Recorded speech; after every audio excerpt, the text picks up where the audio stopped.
¿Ya conoces la nueva publicación del Centro Olof Palme México? Te invitamos a conocer 80 años de la ONU. ¿Qué debe cambiar? Coordinado y coautorado por María Cristina Rosas.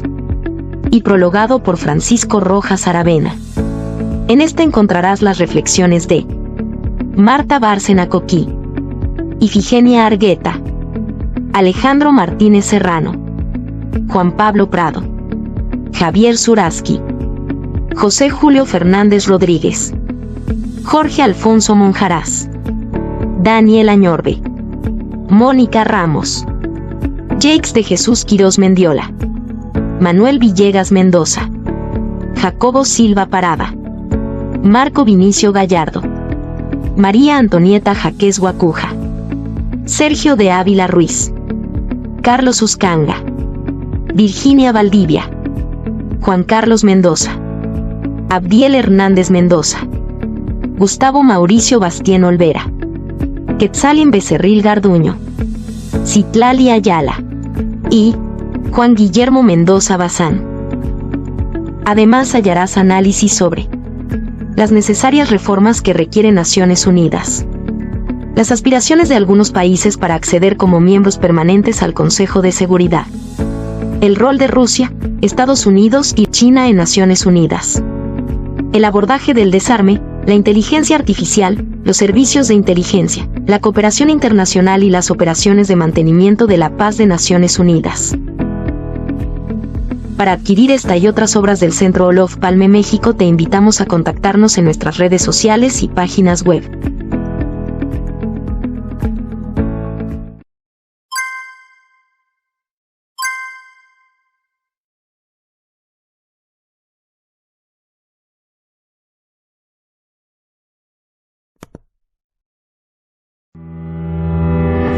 Te invitamos al seminario virtual 80 años de la ONU.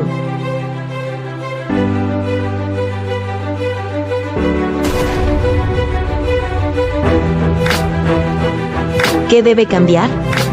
Del 15 de agosto al 19 de septiembre, todos los viernes de 9 a 11 de la mañana. Participa con expertos y diplomáticos en un análisis único sobre el presente y futuro de la ONU. Incluye constancia con valor curricular. Y síguenos en nuestras redes sociales para que no te pierdas ninguno de nuestros eventos.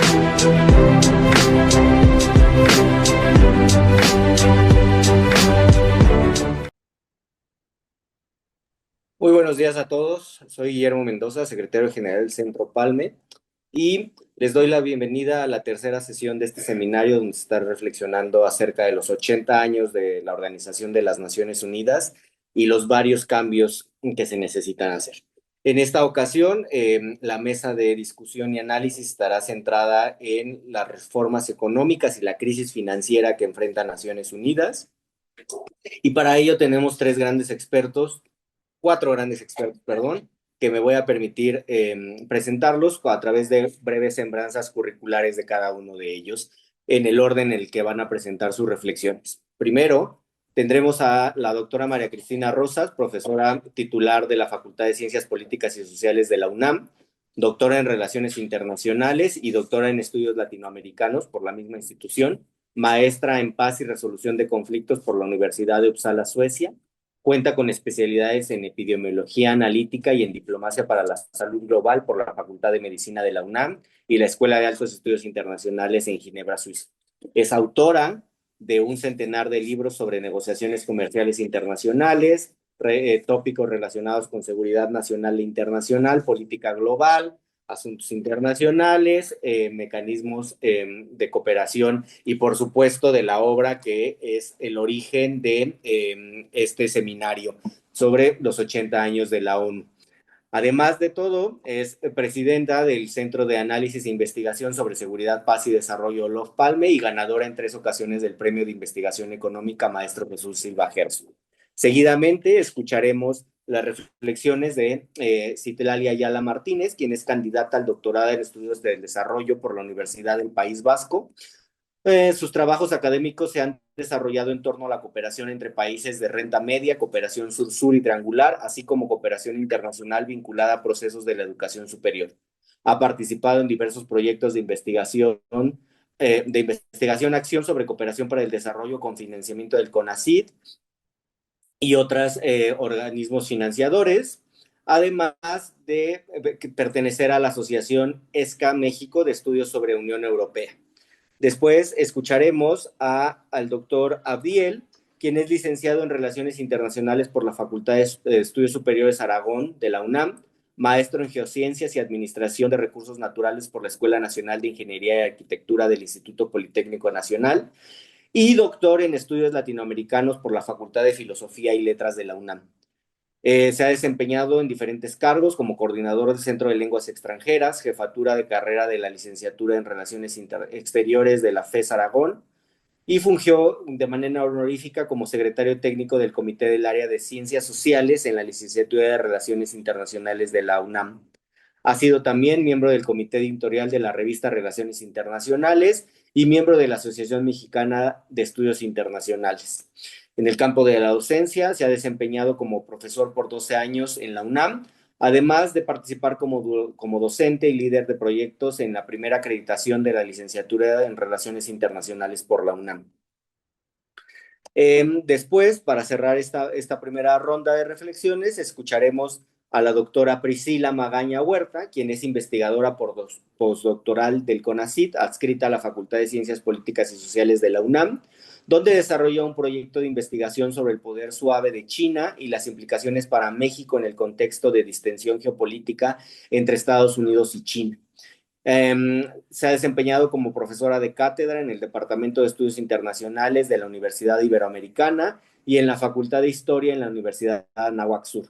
Es doctora en Ciencias Políticas y Sociales con terminación en Relaciones Internacionales por la UNAM, maestra en Estudios de Asia y África con especialidad en China por el Colegio de México y máster en Relaciones Internacionales con especialidad en Seguridad Internacional por Instituto Barcelona de Estudios Internacionales.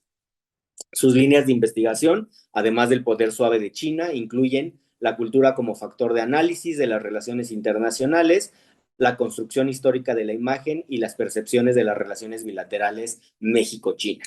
Bien, voy a cederle la palabra ahora a la doctora Rosas por hasta 15 minutos para que haga una primera reflexión. Adelante, doctora. Muchas gracias, buen día a todas, a todos.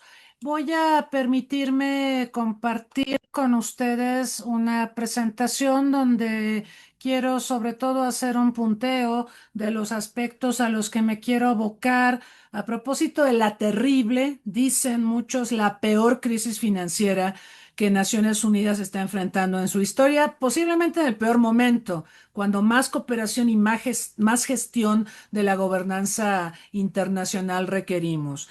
Quiero rápidamente referirme a las causas de la crisis financiera, algunas por lo menos, a la magnitud de la crisis de la que se habla tanto, algunas estrategias para enfrentarla, los riesgos que plantea esta crisis y algunas consideraciones finales. Bueno. Las causas son múltiples. En realidad, yo sé que el tema de los dineros es fundamental. Siempre se dice que poderoso caballero es don dinero y donde no hay dinero, difícilmente puedes ejecutar acciones tan complejas como contribuir al mantenimiento de la paz y la seguridad internacionales, promover el desarrollo o el respeto de los derechos humanos. La crisis es multicausal, esto es muy importante marcarlo, no es solo financiera, tiene que ver obviamente con aspectos políticos. En general el multilateralismo está de capa caída, como lo sabemos. Piensen ustedes rápidamente en cualquier organismo internacional, sea o no perteneciente al sistema de Naciones Unidas, y verán que enfrenta muchos desafíos y problemas para gestionar las agendas. Por ejemplo, la OMS, independientemente de que Estados Unidos ha decidido retirarse, tiene muchos desafíos para la gestión de la salud global. Lo mismo podríamos decir de UNICEF en el tema de infancia, sobre todo de infancias en zonas en conflictos catastróficos, ¿no? Y hablando de catástrofes, el mundo cada vez tiende más a fenómenos hidrometeorológicos, a desarrollar esta figura de los refugiados ambientales. Creo que el tema ambiental se está posicionando como el gran generador de flagelos que Naciones Unidas ha debido atender, pero incluso lo ha estado haciendo a costa de velar por los otros temas que fundamentalmente está llamada a gestionar. Entonces, es una crisis múltiple. Hay quien habla de policrisis, si nos acordamos del análisis de Edgar Morin. Tenemos una policrisis en todos los ámbitos y aunque las crisis las podemos clasificar en económicas, políticas, de financiamiento, lo que sea, hay momentos en que se tocan y de ahí viene la idea de la policrisis. Vivimos también en una crisis de las instituciones. Ha perdido Naciones Unidas credibilidad, se le percibe por parte de los países y las sociedades del mundo como paralizada y esto también se relaciona mucho con la falta de liderazgo. Sí hay liderazgos, por ejemplo, hay un liderazgo de Donald Trump, no en la dirección que quisiéramos. Donald Trump lidera, digamos, el repudio al multilateralismo.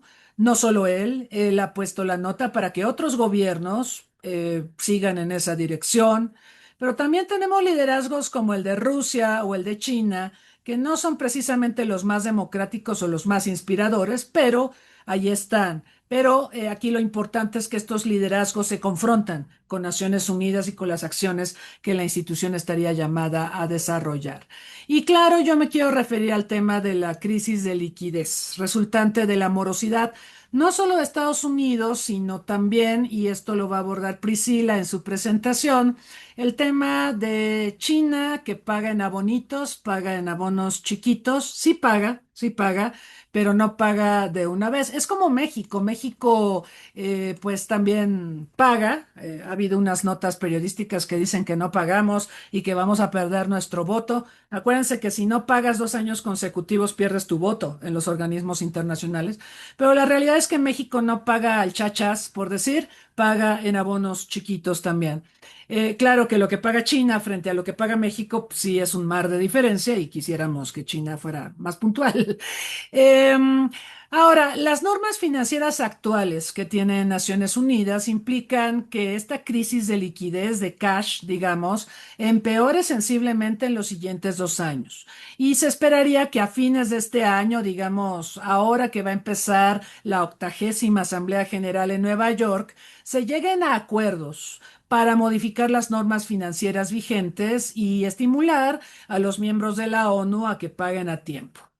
En el verano vimos hace algunas semanas que los Estados miembros no llegaron a un acuerdo sobre la modificación de las normas financieras vigentes, por lo tanto hay mucho escepticismo de que esto se pueda hacer en corto tiempo antes de que termine 2025. Naciones Unidas, uno de los problemas, de los muchos problemas que tiene, es que es una entidad fragmentada. Hay organismos que pues tienen agendas redundantes con otros, hay traslapes. Por ejemplo, los temas de salud pensaríamos que solo los lleva la OMS, pero también ONUCIDA y UNICEF llevan temas de salud. En el tema de asistencia humanitaria, pues está el ACNUR, el PNUD, UNICEF, la OCHA, el Programa Mundial de Alimentos, entre otros. Lo de la inteligencia artificial lo comparten ACNUR y la UIT, la Unión Internacional de Telecomunicaciones, y en el tema migratorio, que ya dijo Antonio Guterres, que va a fusionar, va a buscar la fusión de ACNUR con el Organismo Internacional para las Migraciones, también vemos traslapes. Entonces, tenemos muchas Naciones Unidas y esto obviamente también disminuye la eficiencia de la institución y hay un tema de dineros, de recursos. ¿Por qué está fragmentada la ONU? Bueno, lo que pasa es que tenemos procesos presupuestales orientados al statu quo Y esto ha llevado a los estados a buscar una suerte de microgestión y segmentación financiera, de manera que los estados tienden a financiar aquellos aspectos que son benéficos para sus intereses instrumentales particulares. Si bien es cierto que Estados Unidos ha reducido, aquí tienen un histórico de las aportaciones de Estados Unidos al presupuesto base de Naciones Unidas, si bien es cierto que se ha reducido y si bien es cierto que China ha incrementado dramáticamente su contribución, en este momento está aportando el 20% de los recursos financieros del presupuesto básico, la realidad es que Estados Unidos ha privilegiado, al igual que otros países altamente desarrollados, el financiamiento voluntario. Les explico rápidamente. Naciones Unidas tiene en esencia dos tipos de financiamiento: las contribuciones obligatorias, ¿sí? Estas que establece la Quinta Comisión en la Asamblea General y que se establece en función al PIB y todo esto, ¿sí? Y las contribuciones voluntarias. Y estas han ido creciendo y los estados financian con recursos que pueden ser hoy o estar hoy presentes, pero el próximo año no, porque pues ya cambió la prioridad del país que está otorgando estas contribuciones. Este gráfico me parece muy importante. Aquí pueden ver en naranjita las entidades de Naciones Unidas que se financian con cuotas obligatorias, ¿sí? Ahí está el ACNUR, el presupuesto base de la ONU, la FAO, las operaciones de mantenimiento de la paz, la OMS, el Organismo Internacional de Energía Atómica, el Organismo Internacional para las Migraciones.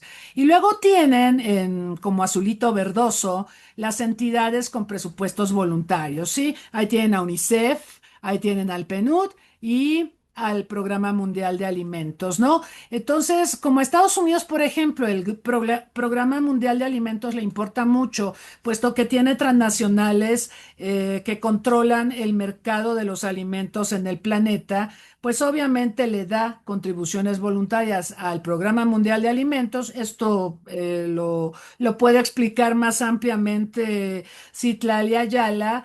Son como ayudas atadas. Estados Unidos da recursos al Programa Mundial de Alimentos para que el Programa Mundial de Alimentos le compre a las transnacionales de Estados Unidos los alimentos que el Programa Mundial de Alimentos va a entregar en diversas partes del mundo. Entonces, es como una suerte de negocio, o si se pudiera usar la palabra, un poco amafiado el asunto este de las contribuciones voluntarias. Los países le dan contribuciones voluntarias a lo que les importa, pero a otras tareas fundamentales que desarrolla la ONU, por ejemplo, en temas como derechos humanos, la dejas morir y no le das dinero.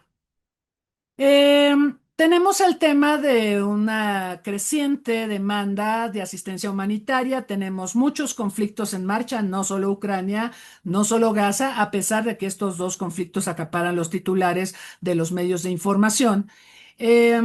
Y pues la asistencia que fluye no es la mejor.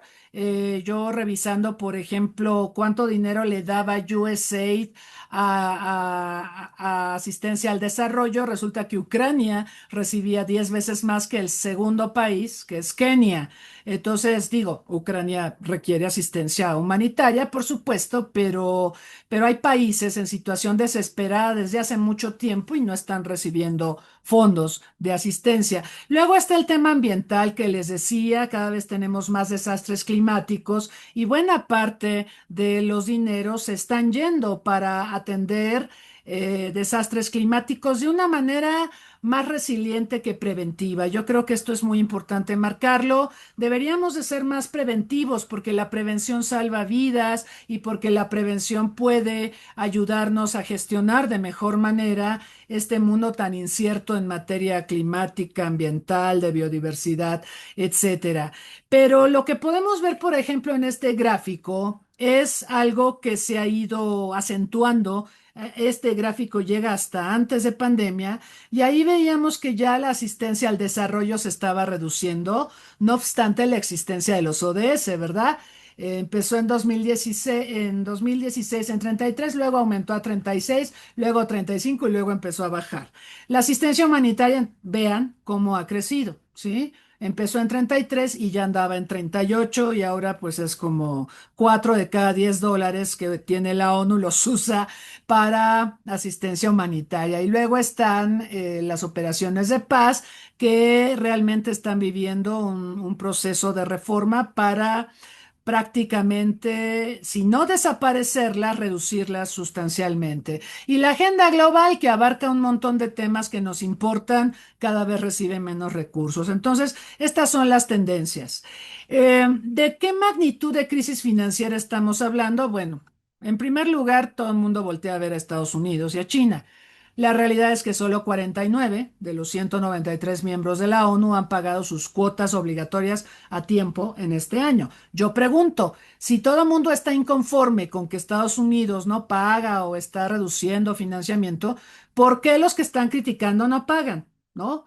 Sería, digamos, un acto de voluntad política pagar, ¿no? Para ayudar un poquito a la ONU a que no esté con esta situación tan terrible. De hecho, en este 2025 el gasto corriente de la ONU se va a contraer en un 30% en comparación con 2023. Y los niveles de financiamiento de 2025 podrían retroceder, imagínense ustedes, a los niveles de 2016. Y esto pues es verdaderamente catastrófico. Actualmente la mayor parte de los recortes efectuados para mantener el flujo de caja, el cash, digamos, en Secretaría General han llevado a que se congelen vacantes, se reduzcan contratos de viaje, consultorías, que se cierren edificios de la ONU. Si ustedes van a Nueva York, ya es común que llegan y no hay escaleras eléctricas, pues porque el gasto y consumo de energía es muy alto y la factura no se puede pagar. Y por ejemplo, en Ginebra tengo colegas, amigos, ex alumnos que me cuentan que recibieron memos de ahora en el verano de que no se iba a conectar el aire acondicionado porque no hay dinero y que se preparen los delegados que van a estar en Ginebra en invierno porque no va a haber calefacción y esto para abatir costos. Yo la verdad no había visto una crisis de estas magnitudes, ni siquiera en los tiempos de Boutros Ghali, que sí tuvo problemas hasta para adquirir papelería, pero lo que estamos viendo ahorita es terrible. Guterres anunció hace algunas semanas que debido a la crisis financiera, Naciones Unidas va a mudar sedes internacionales de organismos como UNICEF, el Programa de Naciones Unidas en materia de población y ONU Mujeres de Nueva York a Nairobi hacia finales de 2026. Hay sentimientos encontrados por esto. Obviamente las burocracias que han vivido en Nueva York por mucho tiempo dicen no nos queremos mudar. Del lado de Kenia, pues está feliz porque esto le va a implicar, obviamente, una mayor presencia internacional y mucho dinero que va a fluir, porque algo que no se menciona de Estados Unidos y tener la sede en Nueva York es que se beneficia mucho por la presencia de delegados, el consumo de bienes y servicios. Empresas de Estados Unidos que abastecen a la ONU en Nueva York le generan ganancias a las empresas estadounidenses equivalentes a la cuota que Estados Unidos aporta a Naciones Unidas. Entonces, es un poco dual Estados Unidos y un poco hipócrita, porque financieramente el tener la ONU en Nueva York financieramente le reditúa mucho y ahora esto muy posiblemente lo experimente Kenia, pero también hay sentimientos encontrados respecto a que si esta razón de la crisis financiera es la única motivación para mudar organismos especializados o agencias de Naciones Unidas a Nairobi, entonces puede ser contraproducente, ¿no? Sabemos de casos donde esto se ha hecho en otros organismos y se han incrementado los costos y los costos de viaje, ¿no? Una cosa tan sencilla como preguntarles a ustedes cuánto cuesta un boleto de avión a Nueva York y cuánto cuesta un boleto de avión a Nairobi. Y lo pienso por los delegados de los 193 miembros de la ONU.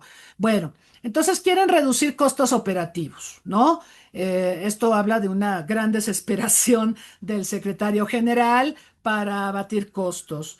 Pero bueno, la realidad es que sin recursos financieros la ONU no va a pagar, no va a poder pagar salarios. O sea, esto de verdad es escalofriante. El próximo año no va a haber dinero para pagar la nómina. Y en el sector humanitario la situación ya es catastrófica y los compañeros de la mesa se van a referir a esto porque decíamos que Estados Unidos y otros donantes occidentales están recortando drásticamente sus contribuciones al sistema de la ONU y ya vieron a Merz en el nuevo gobierno alemán. Él dijo que la asistencia al desarrollo que Alemania le provee al mundo se va a reducir dramáticamente, un poco siguiendo en la línea de Donald Trump. ¿Cómo enfrentar esta crisis? Bueno. Evidentemente tenemos el tema de la reforma del Consejo de Seguridad, un debate inacabado que explotó particularmente hace 20 años, cuando la ONU cumplió 60 y no avanzó. Y las fórmulas que se han propuesto para reformar el Consejo de Seguridad, francamente, en mi opinión, no han sido las mejores. Esto de incrementar el número de miembros permanentes siempre va a dejar la sensación de por qué ellos y no yo, que esa es la queja en América Latina respecto a Brasil. ¿No? Está el tema de reforma de procesos administrativos. Esto es muy importante. Se mencionó en la sesión anterior por parte de Isaac Morales. También el tema de mayor transparencia y rendición de cuentas, fomentar un financiamiento predictivo, es decir, favorecer cumplimiento de cuotas obligatorias, además de las voluntarias, porque no es una u otra, por favor. Creo que hemos caído en este juego perverso de que porque hay cuotas voluntarias ya no es necesario que los estados cumplan con sus obligaciones. Y creo que esto es hasta macabro, ¿no? Si eres miembro de la ONU, así como si tienes American Express y pagas una cuota, tienes derechos, pero también tienes obligaciones, ¿sale? Entonces, como que los miembros de la ONU se están escudando en lo que este señor dice y dicen, es culpa de él, no soy yo, es él. Cuando en realidad la ONU y su funcionamiento depende de una acción colectiva de la comunidad internacional.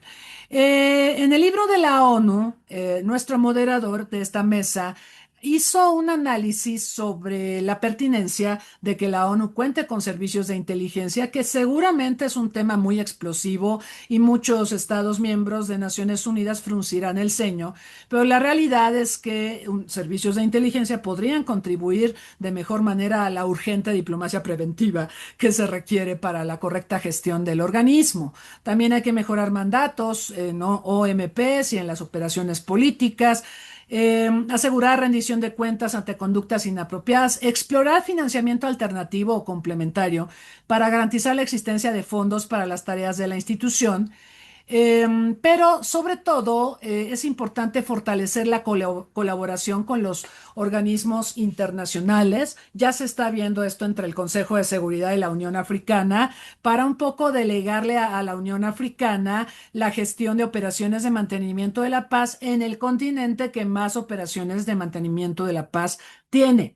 Hay polémica también porque se dice que la Unión Africana no es lo suficientemente robusta como para gestionar operaciones de mantenimiento de la paz, pero bueno, estas son fórmulas que habrá que explorar más, la colaboración de la ONU con la OEA, por ejemplo, o con la Unión Europea, en fin, es una propuesta que está marchando. También la ONU tendrá que adaptarse a nuevas amenazas que pues están poniendo en jaque hasta la propia Naciones Unidas. Hemos visto los ataques hacia organismos especializados de Naciones Unidas y ataques hacia la Corte Penal Internacional, que no es parte de Naciones Unidas, pero los debates sobre una justicia penal se han desarrollado fuertemente en el seno de la ONU.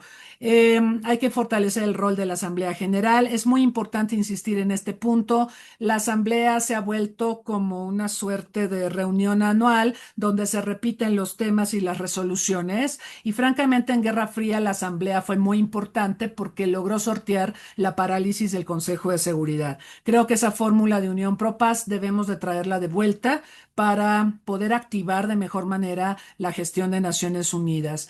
Y bueno, está el tema de la sucesión en la Secretaría General.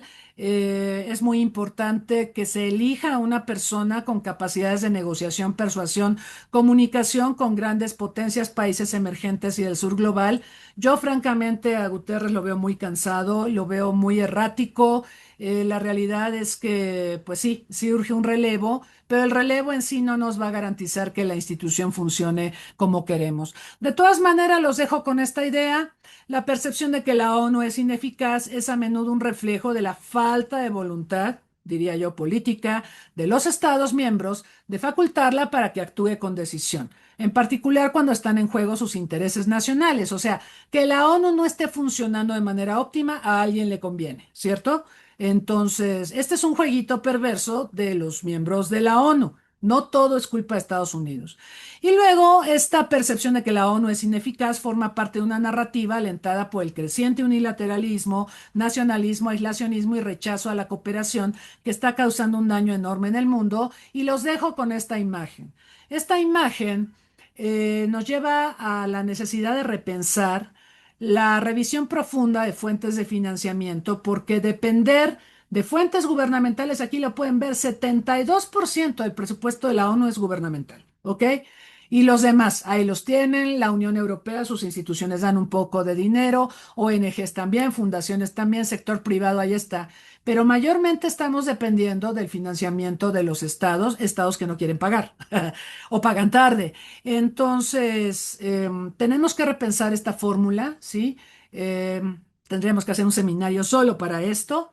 Y la otra cosa que quiero decir, lo dejo sobre la mesa y los compañeros tendrán mucho que decir al respecto. Naciones Unidas, a mi manera de ver, no debería depender de la filantropía, sino ubicar a la filantropía y a otras fuentes potenciales de financiamiento en una gestión ordenada, donde sea la ONU la que defienda sus prioridades frente a lo que los países o los actores no estatales quieren privilegiar, ¿sí? Entonces, no es la filantropía en lugar de las obligaciones financieras que los estados miembros de la ONU debe cumplir, sino que es además de. Y la ONU debería estar en el core, en el centro de la gestión financiera y, por supuesto, en el centro de la gestión de la agenda global.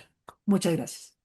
Muchas gracias, doctora. Interesante este primer planteamiento, ¿no? Estamos viendo este modelo Electra de financiamiento de Naciones Unidas que no le está ayudando, ¿no? Y que la lleva también a una policrisis en sí mismo, ¿no?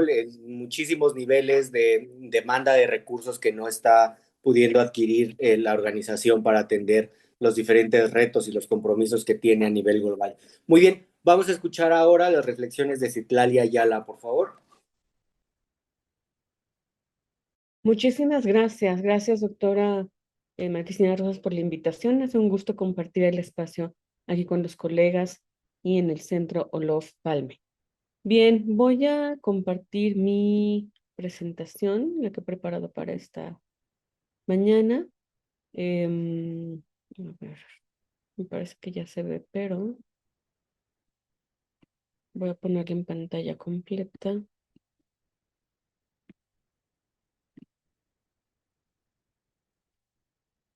Aquí. Perfecto. Bien. Voy a poner el reloj. Listo.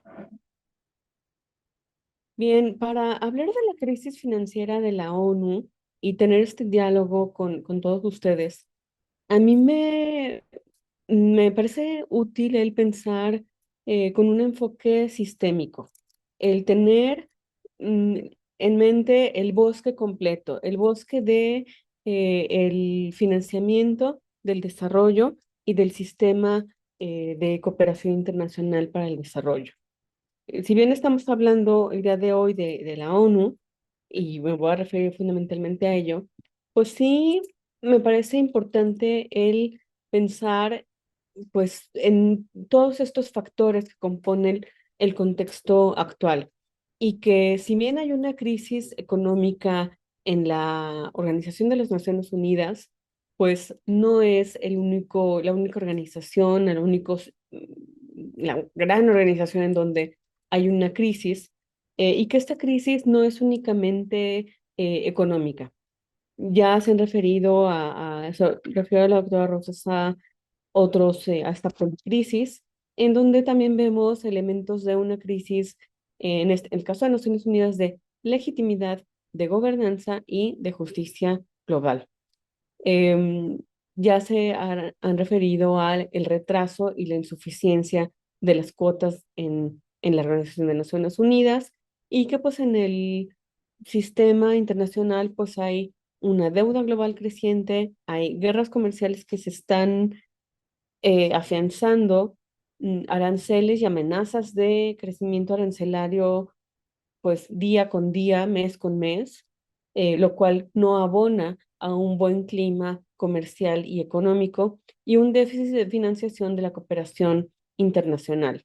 Un entorno en el que la cooperación internacional y considerando también a otros organismos multilaterales, organismos como la Organización para la Cooperación y el Desarrollo Económico, y otros organismos, pues también están sufriendo un declive de las contribuciones y de la financiación en su totalidad, ya sea a nivel nacional como a nivel multilateral. Entonces, veremos más adelante que hay otras alternativas en el sistema y que justamente el sistema de Naciones Unidas pues tiene que cambiar porque el mundo es otro. El mundo es otro. Los donantes de la cooperación, los que hemos llamado por muchos años los tradicionales, pues ya se queda en entra en obsolescencia el término donantes tradicionales, así como entra en obsolescencia los donantes emergentes. Llevamos 20 años hablando de países emergentes, de donantes emergentes, de proveedores del sur, tal vez 10, 15 años de proveedores del sur, lo cual demuestra que pues el mundo ha cambiado, el mundo es otro, por lo tanto, la Organización de las Naciones Unidas necesita ser otro. Hay una serie de premisas con las que quisiera comenzar. Primero, pues, comenzar por aceptar la realidad. Y me parece que Naciones Unidas también requiere aceptar esta realidad. Se puede hacer un balance de éxitos y de fracasos en lo financiero y en lo programático. Sí hay éxitos, por supuesto, hay desafíos y hay cosas que requieren un cambio sustancial. El mapa de contribuyentes o donantes en el sistema global, pues va cambiando, sobre todo cuando vemos que se suman nuevos donantes netos, por ejemplo, al Comité de Desarrollo de la OCDE y a la al sistema de gobernanza y a los diálogos de concertación de las agencias de Naciones Unidas, así como hay un alto número de deudores. Hay un problema de falta de voluntad política para poder aumentar estos fondos de reserva y cumplir puntualmente con el pago de las cuotas, lo cual deriva en una insuficiencia presupuestaria para cumplir las operaciones. Se ha señalado en diferentes espacios que las misiones de paz no están en riesgo al estar separadas del presupuesto global o lleva una administración menos vulnerable. Sin embargo, pues esto no es una garantía y pues los conflictos en el mundo pues siguen requiriendo una ayuda humanitaria y un financiamiento no solo mayor, sino más diversificado y más sostenible. Porque si bien una ayuda humanitaria tradicionalmente se le dedicaba tal vez un año de vida, pues ya al momento de pasar a a una operación más sostenible, requiere un programa y este programa no puede ser tradicional cuando el financiamiento mismo pues está en cuestión. Entonces vemos que esta crisis pues es un problema interno, efectivamente, pero también externo y el sistema de cooperación ha cambiado. Toca entonces reinventarse o morir. Y me parece que esa es la gran pregunta que en este momento a la cual se enfrenta Naciones Unidas y pongo entre paréntesis también la Agenda 2030 para el Desarrollo Sostenible, reinventarse o morir. Cada vez hay más detractores de Naciones Unidas, detractores de la Agenda 2030 y se requiere tanto una reforma política como una reforma financiera. No podemos continuar con los esquemas de administración de hace 80 años y no ha habido una renovación a fondo de esta financiación. Entonces, las afectaciones, como ya se ha referido anteriormente la doctora Rosas, pues encontramos diferentes afectaciones de esta crisis. entre ellas la interrupción o reducción de proyectos esenciales en salud, educación, derechos humanos y desarrollo sostenible, lo cual se ha enfatizado, se ha acentuado con la retirada de Estados Unidos de varios de los programas de Naciones Unidas y el financiamiento en ello. Ya desde la primera administración de Trump, pues veíamos este alejamiento del sistema de Naciones Unidas, ese desdén, no ese desprecio de sus programas y esta falta de credibilidad, lo cual pues tiene eco en el sistema internacional. Em, por supuesto, los refugiados, los desplazados, las poblaciones vulnerables se encuentran en mayor riesgo y pues son los que requieren de formas alternativas de financiación del desarrollo y de la actuación de pues otros agentes no gubernamentales, privados, alianzas, fondos y redes globales, etcétera. Es decir, evitar una dependencia de la ayuda y el tener esquemas alternativos. Ya me refería a la caída en la entrega de la ayuda internacional y de lo que reportan los países en el Comité de Ayuda al Desarrollo, sobre todo de los donantes netos. Hay una volatilidad en los flujos de ayuda, lo cual dificulta una planificación a largo plazo. Y pues esto pone en cuestión la sostenibilidad de la Administración de Naciones Unidas y de la organización en sí misma. Hay un cuestionamiento creciente de la colaboración global, de la Agenda 2030, de la operatividad de las ONGs, justamente por esa dependencia de la ayuda. Aun cuando sea del 40%, del 30%, sí hay un alto número de organizaciones no gubernamentales que se enfrentan a ello, sobre todo cuando hay fundaciones por mencionar la Bill y Melinda Gates, que junto con el sistema de USAID, bueno, con la agencia, pues daban una aportación tan sustancial a los problemas del desarrollo.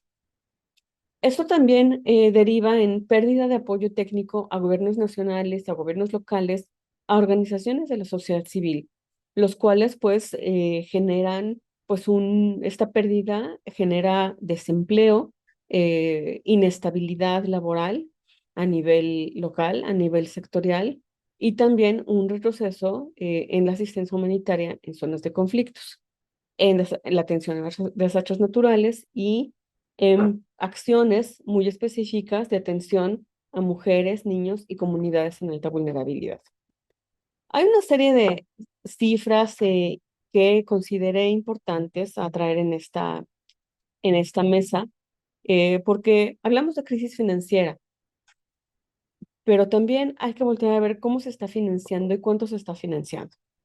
Esto, pues, en un futuro me gustaría ponerlo en una gráfica, porque pues podremos ver de manera proporcional, con mayor visibilidad, estas cifras. Pero bueno, ya la doctora Rosas refirió al presupuesto anual de las Naciones Unidas. Aquí podemos señalar el presupuesto de la Organización para la Cooperación Cooperación y el Desarrollo Económico, en donde se registran de 170 a 186 mil millones de dólares en el Comité de Ayuda al Desarrollo. Entonces, bueno, volteamos a ver Naciones Unidas, volteamos a ver lo que, insisto, registran los donantes en el CAD. No es una cantidad que se otorgue al CAD de la OCDE. La OCDE no ejecuta este dinero. Sí, lo ejecutan las agencias bilaterales, las agencias nacionales de cooperación y en sus diferentes esquemas, ya sea de manera bilateral o multilateral, y lo registran en el CAD de la OCDE. Si volteamos a ver el presupuesto anual del gobierno de la Ciudad de México, son 15 mil millones de dólares. ¿Sí? Hace rato refería a las operaciones de paz con 9 mil millones de dólares. La ciudad de Berlín maneja un presupuesto de 39.281 millones de dólares. El presupuesto anual del Islamic Development Bank son 13.200 millones de dólares, ¿sí? O sea, casi lo mismo del gobierno de la Ciudad de México. Y el New Development Bank de los BRICS, de 20.000 a 30.000 millones de dólares. Eh, Vamos, esto es lo que ejecuta el New Development Bank, aunque no es fácil pues el encontrar este registro de presupuesto anual. Entonces, aquí la pregunta es, ¿cuál es la relevancia de la Organización de las Naciones Unidas frente a estos actores, frente a estos, obviamente aquí estoy mezclando diferentes actores, son ciudades, agencias, bancos de desarrollo, bancos de cooperación, organización de la cooperación y el desarrollo económico, son de diferente naturaleza, yo lo sé, pero veamos las cifras. ¿Cuál es la relevancia del financiamiento de Naciones Unidas? ¿Y cuál es la relevancia de sus operaciones? Y vamos, yo soy una pro cooperante, pro ONU, o sea, pero cuestionemos, ¿no? Porque esto nos da un panorama distinto de las cosas. Ya se nos lleva a la necesidad imperativa de diversificar las fuentes de aportación a Naciones Unidas y las fuentes de financiación del desarrollo. Ahorita no nos podemos referir al los resultados de la Cumbre de Sevilla de financiación de desarrollo. En otro espacio lo podremos hacer, pero pues ahí también hubo mensajes clave. Ya me quedan solo 2 minutos, entonces voy a mencionar muy rápidamente agencias y programas clave que se han visto financiadas por esta crisis financiera. Ya se mencionó antes la ACNUR, OCHA, OIM, UNICEF, Fondo de Población de Naciones Unidas, países en conflicto como Sudán, Gaza, República Democrática del Congo, Birmania, Ucrania, eh, otros países en donde aquí llama la atención, países de renta media como México y Brasil, o en situación de crisis de gobernabilidad como Venezuela, ¿no? Y con una dictadura, en Asia como India y China, que a la vez que presentan una alta deuda, pues son países con una gran relevancia mundial. ONU Mujeres, ONGs locales y comunitarias, y pues finalmente para las alternativas, si me regalan un minuto más, me gustaría hablar de la Global Public Investment, la GPI, la cual pues en los últimos 5 años se viene impulsando como un espacio de gestión de la inversión pública global con involucramiento del sector privado, de remesas y de una serie de fuentes alternativas y que tienen además representatividad del sur global y de actores no gubernamentales, de la importancia de fondos y redes globales, los cuales ya en los últimos 10 años, 15 años han mostrado su relevancia y su agilidad financiera y que no deberían depender pueden ser en el seno de Naciones Unidas o fuera de Naciones Unidas. Los bancos del desarrollo subglobal, alianzas multiactor, alianzas con el sector privado y pues otras formas de movilización efectiva de recursos públicos. Entonces, bien, ya con esto para terminar, más que reflexiones, tengo preguntas para el debate y preguntas para el futuro, ¿no? Es decir, ¿cómo estamos financiando el desarrollo? ¿Cómo se financia y se soluciona la desigualdad? ¿Y cómo se financia la pobreza? ¿Sí? ¿Qué es lo que no ha resuelto en Naciones Unidas? ¿Qué cambios profundos se requieren en Naciones Unidas? ¿Y cómo cambiar en este bosque completo la arquitectura de la cooperación internacional para el desarrollo sin el peso del pasado? Y aquí hablo de los intereses geopolíticos, de la Asamblea de Naciones Unidas, del derecho de veto y de la gobernanza en sí misma. Eh, la necesidad de fortalecer los espacios de discusión y colaboración del sur global y finalmente el reconocer la necesidad del sector privado y estrategias de su involucramiento en el financiamiento del desarrollo. Entonces, bueno, con esto lo dejo, con esto finalizo mi contribución en esta parte. Gracias. Muchas gracias, Itlali. Gracias por apegarte a los tiempos para que tengamos más espacio para la discusión. A todos los quienes están escuchando este conversatorio, les recuerdo que pueden mandar sus preguntas vía Facebook.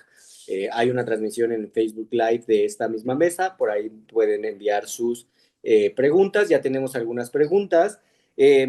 Me parece muy interesante, ¿no? Cómo Citlali vuelve a reafirmar esta policrisis en la que se encuentra el mundo primero en general, y eso se refleja propiamente en el sistema de las Naciones Unidas.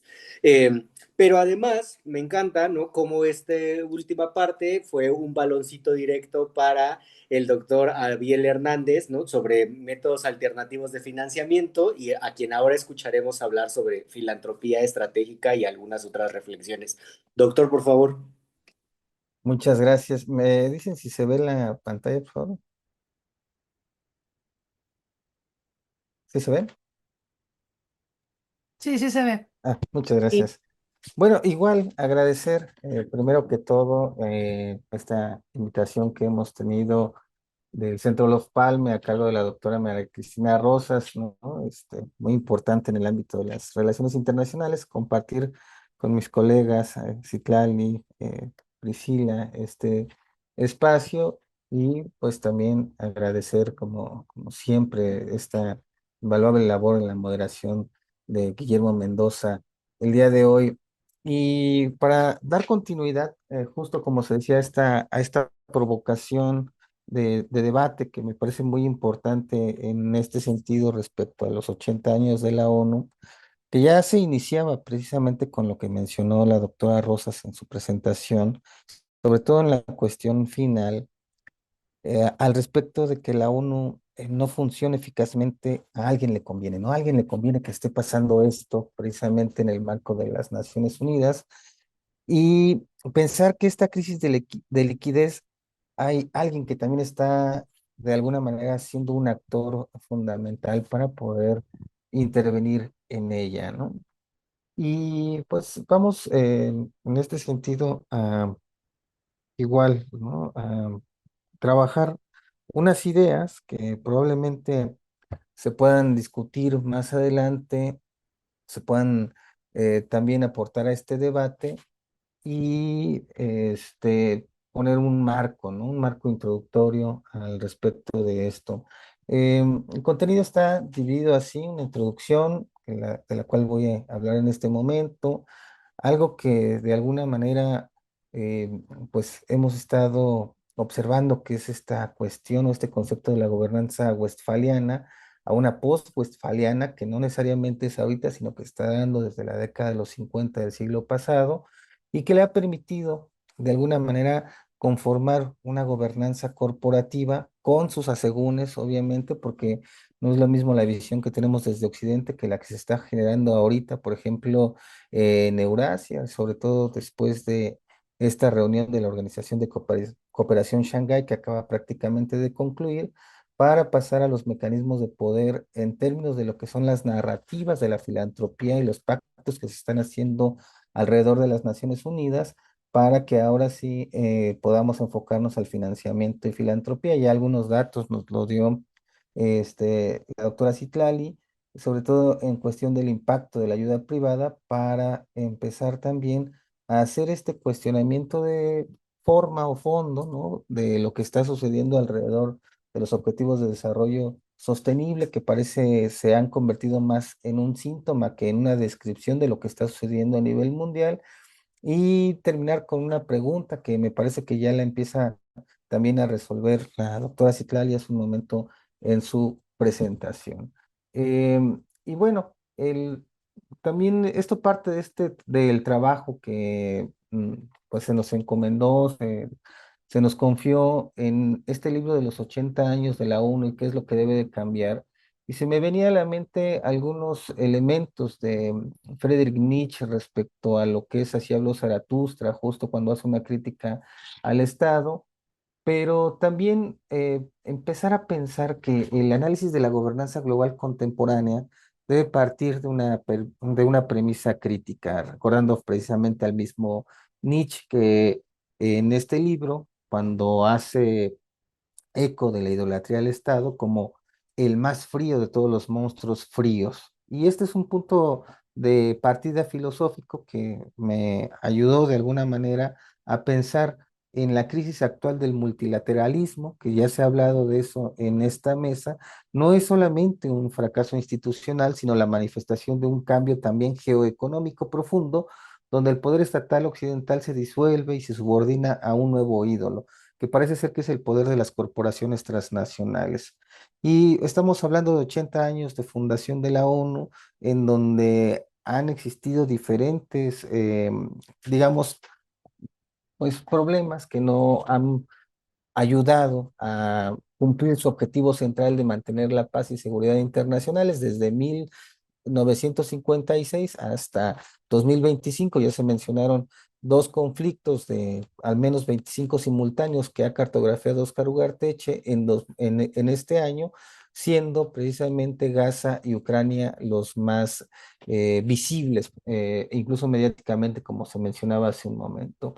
Estos conflictos no solamente se han recrudecido, sino que hay nuevas amenazas que están enmarcadas en un contexto contemporáneo de revolución digital, de crisis sanitarias, de colapso ambiental, que están ejemplificando más este vacío de gobernanza de los actores, perdón, en donde actores estatales y no estatales, específicamente las corporaciones, empiezan a llenar esto de manera protagónica.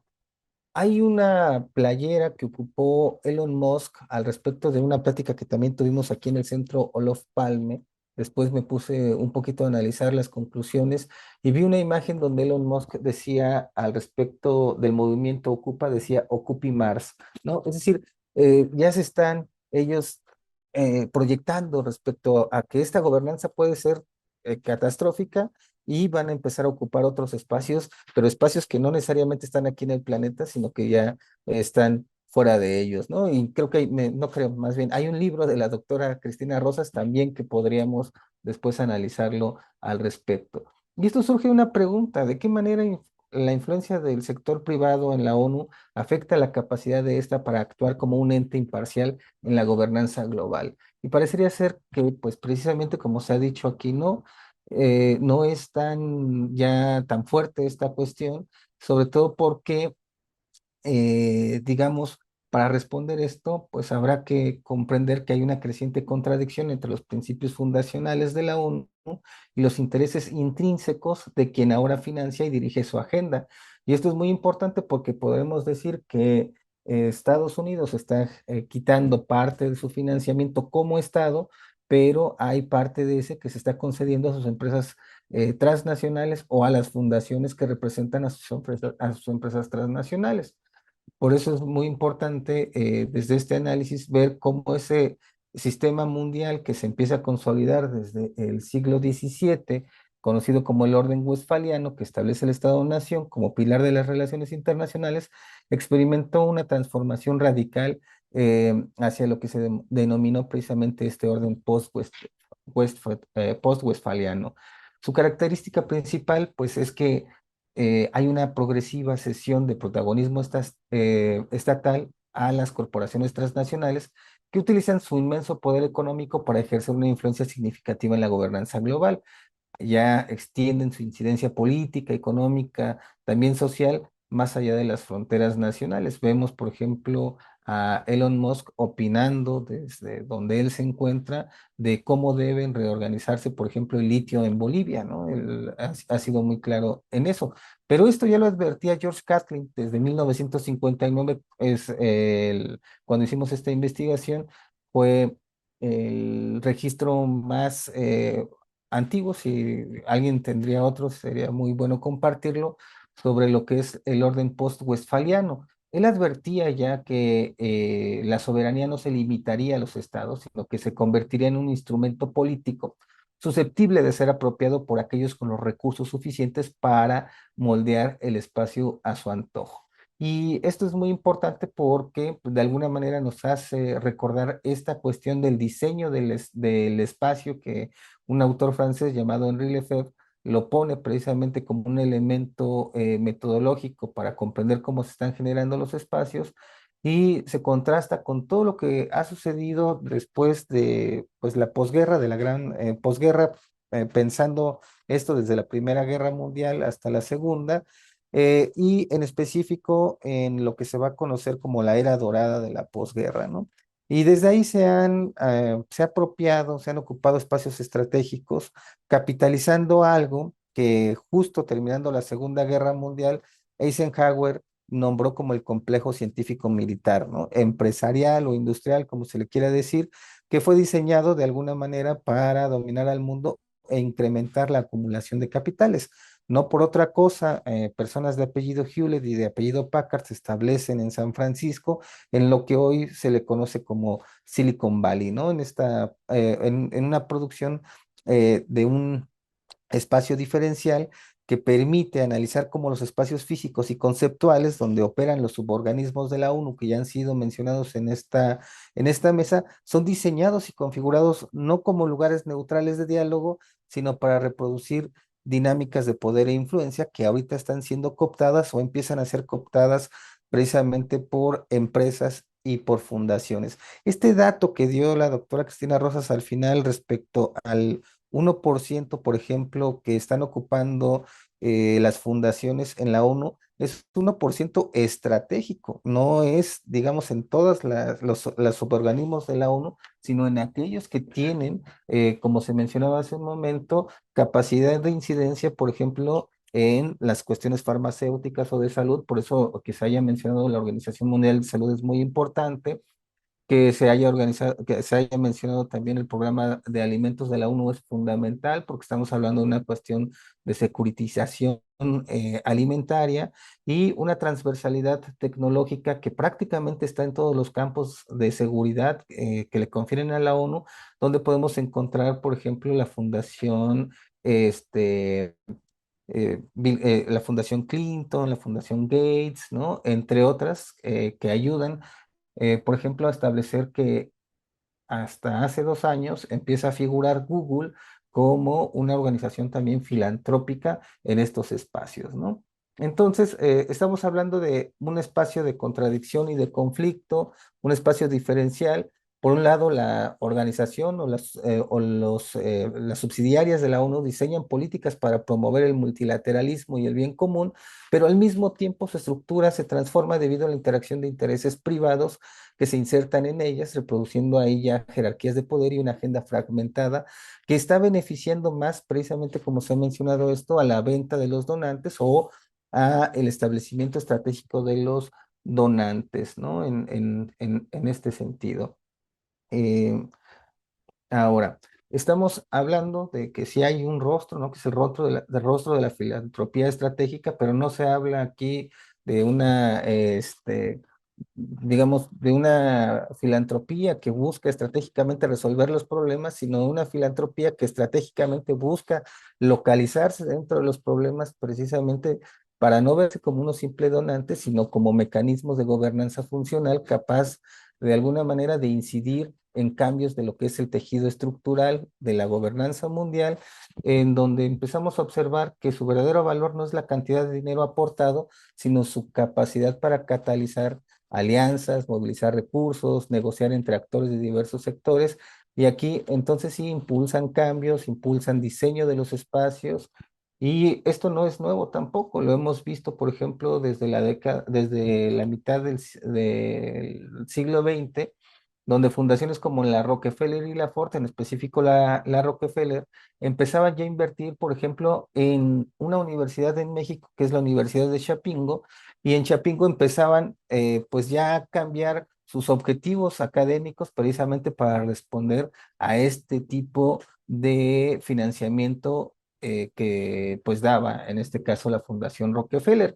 Imagínense esto, pues también haciendo el rastreo histórico, pues ya era desde la Organización Sanitaria de la Liga de Naciones. No es algo nuevo, sino que ha estado ahí presente.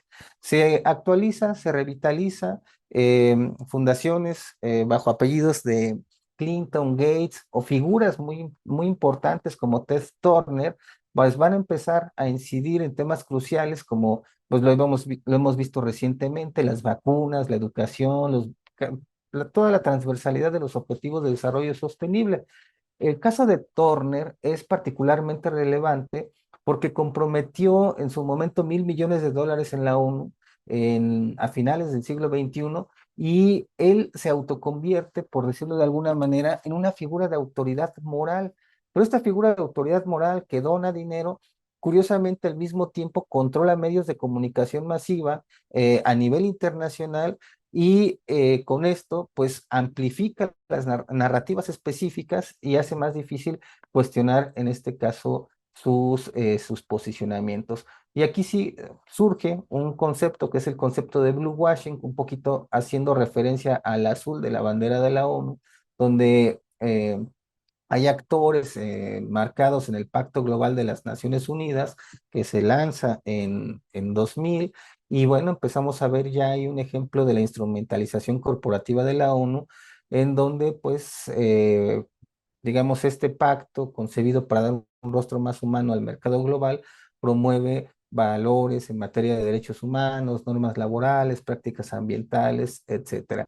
Me queda ya poco tiempo, es lo malo de esto porque uno se engancha precisamente en ello, pero un poquito los datos en este sentido. Estamos observando en la gráfica de medio, las donaciones no gubernamentales son las que han crecido a diferencia de las donaciones totales en la ONU y si se dan cuenta, las donaciones por entidad no gubernamental también han tenido ahí un traspié.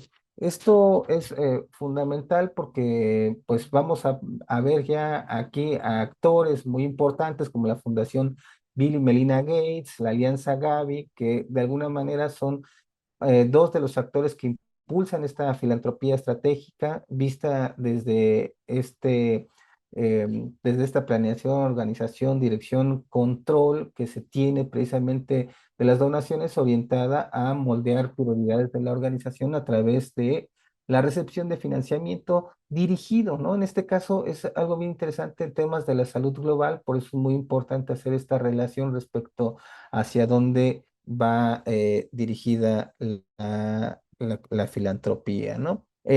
Entran en encrucijada, podemos esto verlo más adelante, muchos de los ODS, en este caso nos enfocamos en el 8, en el 9, en el 12, en el 17, y en cómo hay una segmentación muy importante respecto a lo que se está dando en términos de lo que es el apoyo económico, pero también tiene una intención, es lo que empezamos a ver. Por ejemplo, en regiones como África subsahariana, la atracción de inversión extranjera directa en un contexto de regulaciones débiles, pues intensifica la explotación laboral, ¿no? Y vemos también ahí algunas cuestiones de trabajo, no pues vamos a decirlo, no legal, ¿no? En donde vamos a encontrar, pues, mucha de la población establecida. En el ODS 9 también, proyectos de inversión corporativa en infraestructura tecnológica y manufactura verde. Vamos a ver cómo dentro de ello, pues, se perpetúa la exclusión digital, el control de recursos críticos, justo en donde, pues, se obtienen los recursos y a esas mismas regiones pues, se les dejan marginadas de las tecnologías que están ayudando a producir y también se les deja la carga ambiental, ¿no? En la cuestión del consumo y producción responsable, vista en el ODS 12, pues también vemos cómo pues son víctimas del desperdicio de toneladas de alimentos desperdiciados, ¿no? La responsabilidad de la sostenibilidad se transfiere al individuo, se ignoran dinámicas estructurales en estas regiones, las estrategias verdes o azules son promovidas más como narrativas que acciones concretas, y lo mismo, y esto es algo muy importante, probablemente con esto ya, si me dejan cerrar, eh, el ODS 17, las alianzas para lograr los objetivos son fundamentales, ¿no? Porque están en una encrucijada, ya se ha mencionado aquí, de fragmentación geopolítica, de falta de alianzas globales efectivas para cerrar brechas estructurales. Si bien la narrativa de los BRICS suena como una alternativa, en discursiva diría yo, no ofrecen acciones concretas más allá de las disputas geoeconómicas o de las canastas de divisas o de la venta de sus recursos, ¿no? Y bueno, a pesar de los planes de cooperación, los proyectos de desarrollo global reflejan intereses de las grandes potencias a través de sus corporaciones, a través de sus filántropos, como de alguna manera también extendiendo a través de estos dispositivos sus intereses. Y aquí pues una pregunta que ya nos ayudaba de alguna manera la doctora Citlali a empezar a debatir: cómo crear en este caso empresas que erradiquen desigualdades, priorizar la vida sobre el poder corporativo, cómo establecer límites éticos, ¿no? Dejarlo ahí como una tarea que tenemos que hacer en común, y que después de leer el libro que nos encomendó la doctora Cristina Rosas, seguramente vamos a tener muchas respuestas en ese sentido. Muchas gracias por su atención. Muchas gracias, doctor Hernández. El doctor Abiel nos dio clase de teoría del Estado, teoría clásica de relaciones internacionales. Tristemente nos recordó que no hay asistencia completamente desinteresada, y agradezco mucho porque todo eso fue en 15 minutos. Después de este gran repaso, creo que se concatena perfectamente bien con nuestra cuarta ponente de esta mañana, que si ya escuchamos a las dos primeras doctoras hablando de que Naciones Unidas tiene una crisis de financiamiento enmarcada de una crisis multilateral y una policrisis a nivel global, y el doctor Hernández nos acaba de decir que en realidad hay agendas paralelas en financiamiento alternativo para Naciones Unidas. Una pregunta que ronda seguramente la cabeza de muchos es: ¿y entonces de dónde va a haber recursos para que Naciones Unidas funcione correctamente? Sí, principalmente los financiadores siguen siendo los estados. Y en esta crisis del multilateralismo y en esta crisis global surge, por supuesto, un innegable nuevo polo de poder, que es China. Y referente a ello, vamos a escuchar ahora las reflexiones de la doctora Priscila, que justamente nos va a hablar de la política de financiamiento al multilateralismo desde China. Doctora Priscila, por favor. Muchísimas gracias. Buenos días a todas y a todos, o buenas noches, buenas tardes desde cualquier punto y espacio en el que vayan a ver la retransmisión de este evento. Es un placer estar con todos ustedes.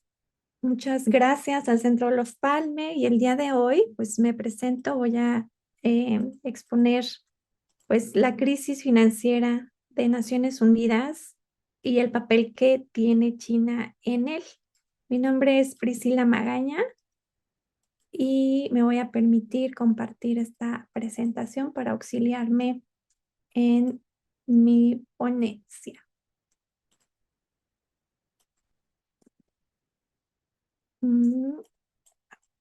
Y le damos presentar. Me parece que ya la pueden ver, ¿cierto? Y bueno, pues es un placer y vamos a comenzar. Voy a poner también el cronómetro para estar dentro del tiempo reglamentario. Pues bueno, me parece importante partir desde el punto de vista de los donantes para ir viendo cuál es el panorama general con el que participa China en las contribuciones. Vemos esta gráfica particularmente que refleja los datos de entre 2014 y 2016. Es un estudio que realiza MacArthur y Roseman en el año 2017, y vemos precisamente cómo China, que ya era la segunda potencia económica del mundo en términos de Producto Interno Bruto, pues no ocupa ninguno de estos liderazgos entre el top 5 de los donadores del sistema de Naciones Unidas. Pero sí vamos a ver cómo si cambiamos el porcentaje de referencia y retomamos las contribuciones per cápita, pues entonces vemos todavía la reducción de China como donante al sistema de Naciones Unidas. Es también interesante ver de esos dineros cuáles son, digamos, otros organismos de Naciones Unidas, incluso otros organismos multilaterales a los que China les presta especial atención. Nosotros vemos que, bueno, China ocupa este lugar muy importante en el sistema de Naciones Unidas como fundador. El 5% eh, se va al sistema de Naciones Unidas y vemos otras organizaciones que son francamente objetivo de la política exterior de China, como la Organización Mundial del Comercio, perdón, la Organización Mundial de la Salud. Vimos el papel de China durante la pandemia de COVID-19 con su diplomacia de la salud y global, la diplomacia de las mascarillas. Vemos, por ejemplo, que ocupa gran importante lugar, pero también así es sumamente interesante ver cómo China presta especial atención a la UNESCO. Esto está relacionado precisamente a toda esta política de diplomacia cultural y de poder suave que tiene, pues entre sus objetivos, construir una imagen de China como potencia cultural, y hoy por hoy China es el país que tiene mayores sitios registrados en la UNESCO como Patrimonio Mundial de la Humanidad. Sin embargo, vemos que también con otros objetivos de política exterior, como el del desarrollo, y cuestiones como la agricultura y la pesca, se van a direccionar a través del Fondo del Desarrollo para la Agricultura y la Pesca, que también financia muy importantemente China. Eh, un organismo más que merece la pena mencionar por su importancia estratégica es la Organización Internacional de Energía Atómica, que aquí nuestra doctora Cristina es experta en estos temas, y China tiene una gran presencia en estos organismos. Veamos estos otros tres mapas que a continuación vamos a poder analizar en breves minutos. Este es precisamente referente a los países donadores y a aquellos contribuidores de ayudas humanitarias a mediados del año 2023. A diferencia de lo que vimos en la gráfica anterior, bueno, pues China no tiene, digamos, un interés estratégico en esta cuestión. Nosotros vamos a ver cómo aquí se ilustra perfectamente, y pues este mapa nos muestra los canales a través de los cuales se han dirigido estas ayudas a través de agencias de Naciones Unidas, de fondos, de organismos no gubernamentales, incluida la organización de la Cruz Roja.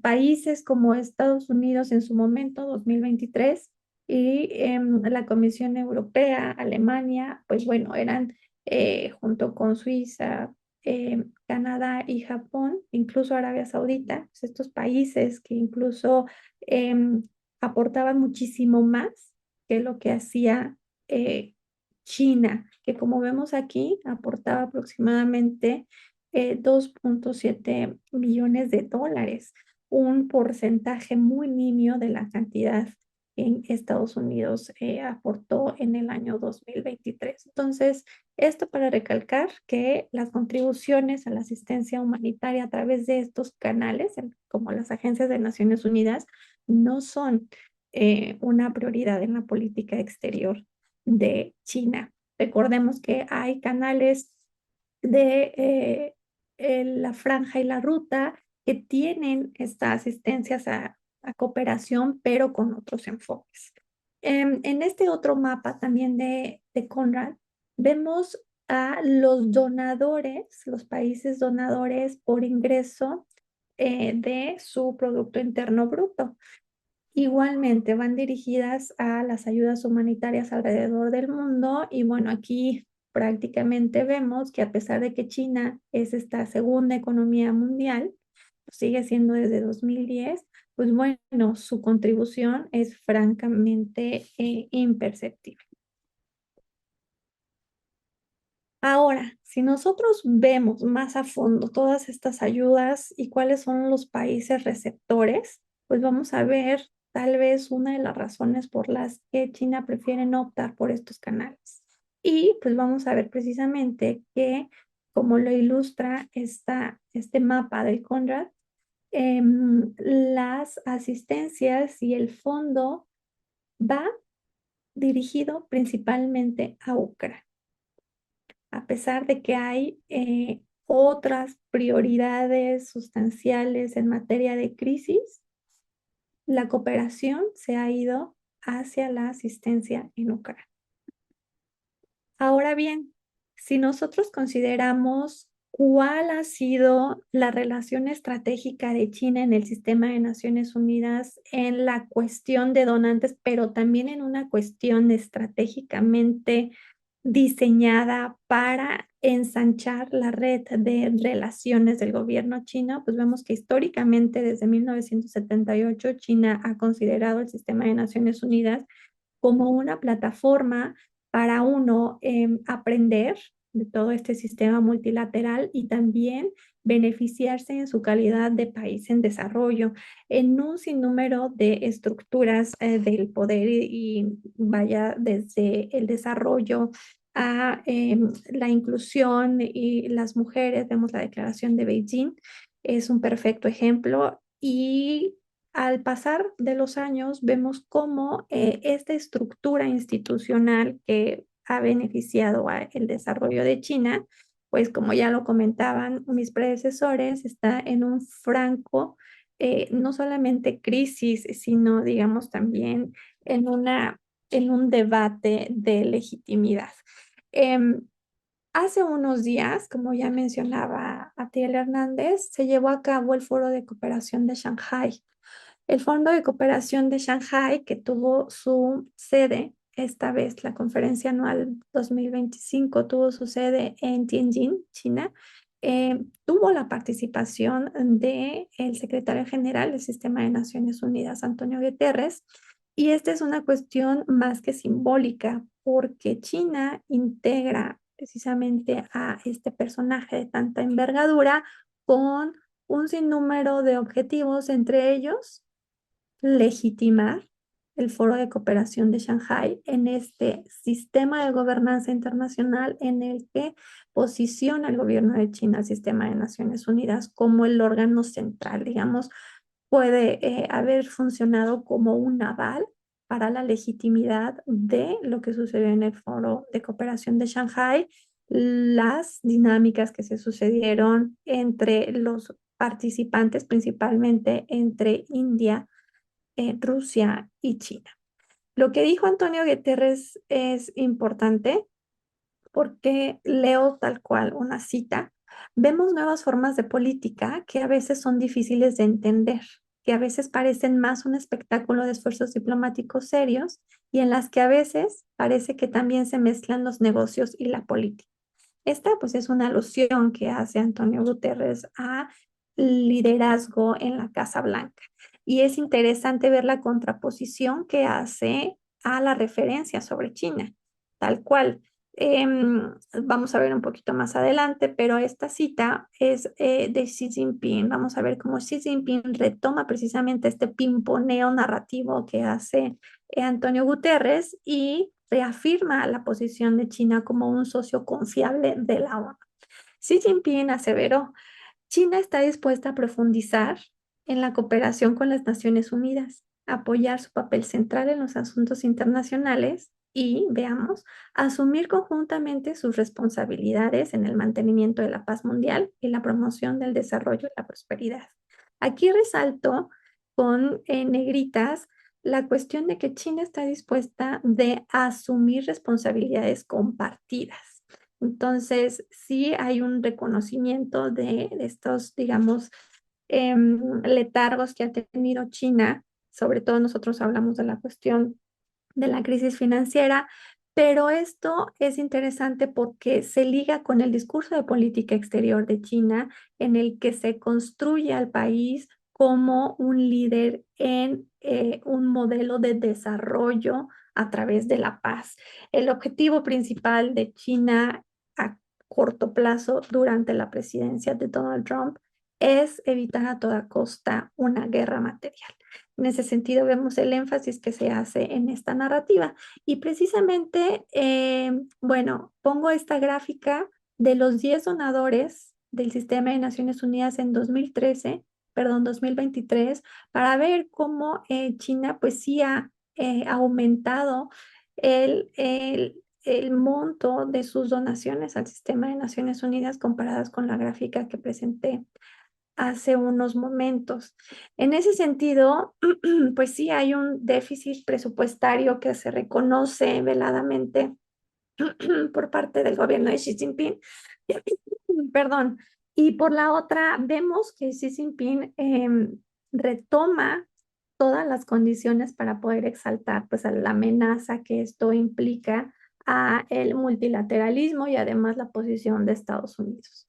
Vale la pena resaltar que China pues es de los contribuidores más importantes de este sistema, pero vamos a ver cómo, a pesar de que hay una mayor presencia en diferentes agencias del sistema de Naciones Unidas, pues no hay, digamos que hay selectivas acciones, ¿vale? ¿Por qué? Pues porque hay un uso estratégico, vamos a ver, para proyectar la imagen de China como defensor del multilateralismo, haciendo contraposición a el retraimiento de Estados Unidos y cómo además fortalece esa imagen de protector del multilateralismo. Bueno, pues también construyendo una reputación como líder del sur global. Esta, digamos, es una narrativa que se ha venido consolidando a lo largo de los años y que perfectamente la vimos en toda esta cobertura mediática del Foro de Cooperación de Shanghái.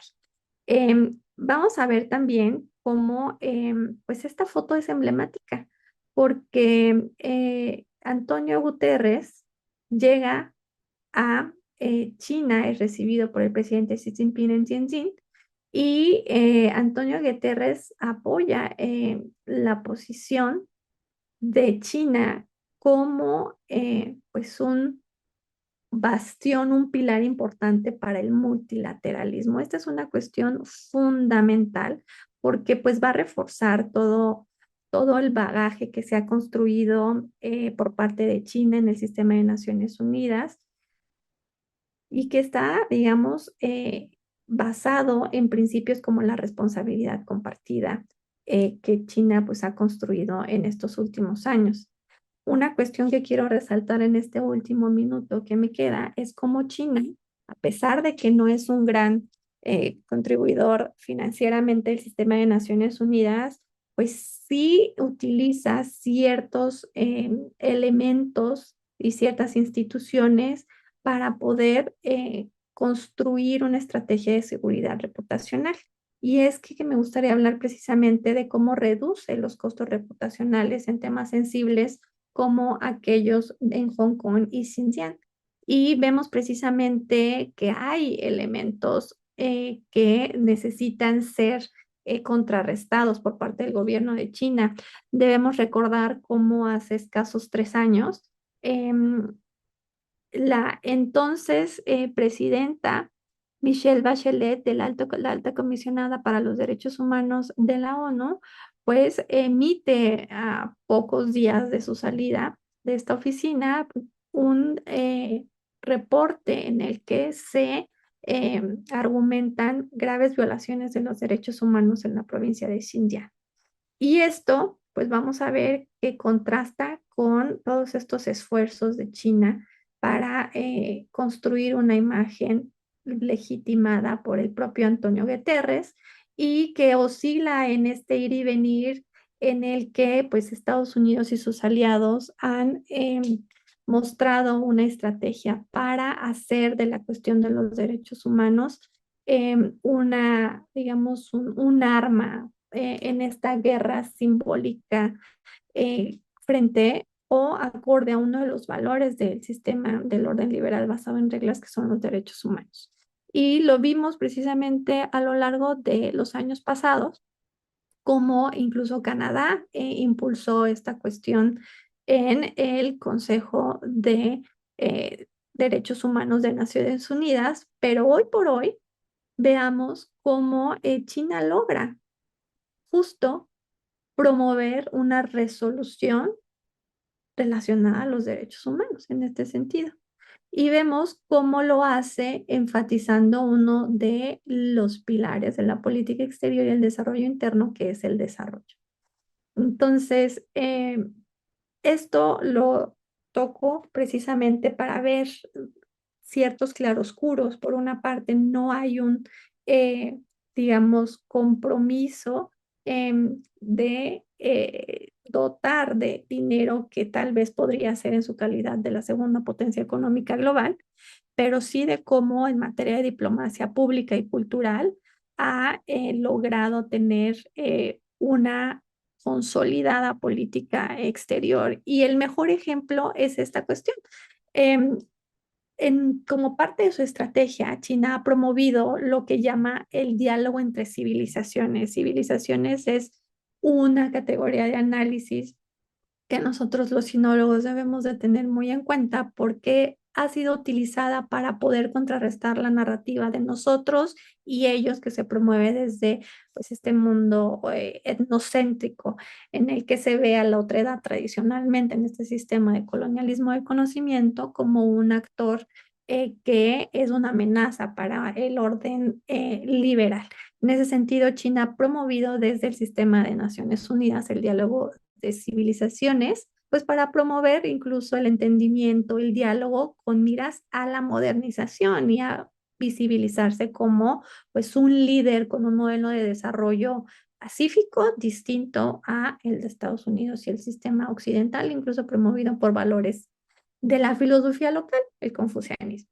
Y pues bueno, yo simplemente concluiría con que, ¿qué es lo que debe cambiar? Pues estamos en un sistema multiflex, estamos en un sistema en donde varios sistemas de gobernanza, valga la redundancia, están fusionados e interactúan entre ellos, donde hablar de polos de poder puede tener sus complicaciones. Y debemos reflexionar sobre el retorno al multilateralismo. Tal vez diversificar el financiamiento podría llamar a otros actores internacionales a la mesa, pero lo cierto es que las potencias emergentes como China, pero también India e Indonesia, tienen pues un papel importante en este proceso de reconfiguración e incluso de la salvaguarda financiera del sistema de Naciones Unidas. Ha sido un placer, muchas gracias. Muchas gracias, doctora Priscila. Pues la doctora nos acaba de hacer algunos comentarios justamente de cómo esta política exterior de China busca posicionar, ¿no?, a esta nueva potencia, digamos, en un rostro más amable. A mí la verdad es que las reflexiones de los 4 expertos que nos hablaron esta mañana me ponen, pues no en el mood más contento de esta mañana de viernes, ¿no? Hay todavía un montón de cosas que tiene que enfrentar el mundo y que uno de sus pilares de promoción del multilateralismo en este momento se encuentra en una crisis. Yo no sé, haciendo un poco referencia a esto que les decía hace un momento de que el doctor Abdiel nos dio clase de teoría de relaciones internacionales, si sigue prevaleciendo esta visión clásica, ¿no?, expresada por Tucídides, de que el poderoso hace lo que puede y el débil sufre lo que debe, ¿no? Aquí en este momento todavía estamos en un escenario bastante encarnizado, no hay una resolución clara de hacia dónde debería transformarse Naciones Unidas, hay un montón de polos ahora que están tratando de reposicionarse y bueno, el creador de todo este sistema no parece, me refiero por supuesto a Estados Unidos, no parece muy interesado ni siquiera entrar en este debate. Entonces, bueno, voy a dar paso ahora, tenemos varias preguntas y tenemos muy poco tiempo, entonces voy a leer las preguntas que nos dejaron los asistentes a este seminario y después les voy a dar a cada uno de los ponentes un espacio para que con base en estas preguntas no traten de responderlas cada una de manera individual, sino traten de englobar una reflexión final. Primeramente nos comentan aquí que es una pregunta, está así dirigida para la doctora Rosas, que la crisis como marca es global y le pega a todas las instituciones. Existe el peligro de que la OMC desaparezca, por ejemplo, considerando los aranceles trompianos y el auge del proteccionismo, ¿no?, hablando no solamente de Naciones Unidas, sino en particular de las implicaciones otra vez de esta policrisis y pues los inputs, ¿no?, desde el sector comercial que también abonan a esto. Una pregunta más, dice, esta es una pregunta que me parece bastante provocadora, entonces quien quiera ahí entrarle, dice, si Alicia Bárcena llegara a la jefatura de Naciones Unidas, ¿podría ella gestionar de mejor manera las finanzas de la ONU? Entonces ahí, quien quiera echar un poco de porras a la embajadora Bárcena, pues adelante. Una pregunta más, dice, en los años 60 la ONU tuvo una terrible crisis financiera. Por lo tanto, quisiera saber en qué se diferencia esa crisis de la crisis financiera actual. También ¿las ONGs no pueden ser una fuente de financiamiento de Naciones Unidas o solo deben pedir dinero? El Sur Global tiene recursos para el desarrollo, pero también recibe recursos. Me pregunto si los países emergentes de renta media deberían de seguir recibiendo asistencia al desarrollo. Cuando se firmó el Telecán, México dejó de calificar para recibir asistencia al desarrollo en muchas esferas y organismos especializados como UNICEF, que cancelaron programas de cooperación para el país. ¿Pueden comentar algo sobre esto? ¿Tiene América Latina un esquema regional de cooperación al desarrollo? Una pregunta bastante general. Una pregunta también muy particular. Dice, soy médico y vi hoy que la OMS declaró que los medicamentos para el cáncer y la diabetes entrarán en la lista de medicamentos esenciales. Pero muchos medicamentos oncológicos son carísimos, al igual que la insulina. Me alarma mucho lo que han comentado Rosas y Ayala sobre reducciones a la ayuda al desarrollo y quisiera saber cómo afectará esto a la salud de millones de personas en todo el mundo. Una pregunta dirigida directamente al doctor Abdiel dice que ¿qué aspectos positivos destacaría de la filantropía?